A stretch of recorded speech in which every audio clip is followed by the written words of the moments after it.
Angylion wrth fy ngwely. Ar awr enbyd bywyd, bu angylion wrth fy ngwely.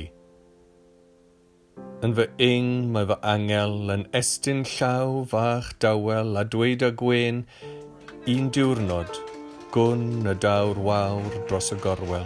Eto henon tywyni'n llaw nawdd i fy llonyddu, yn y tŷ neu'r ysbyty, bydd fy angel wrth fy ngwely. Angel dawel ydy hon, yn wylaidd mewn treialon. Mae hi'n wen dwy mewn enid du, mae hael hyd ei hymylon. Yn fy mae fy angel, yn estyn llaw fach dawel, a dweud â gwên, un diwrnod, gwn y dawr wawr dros y gorwel.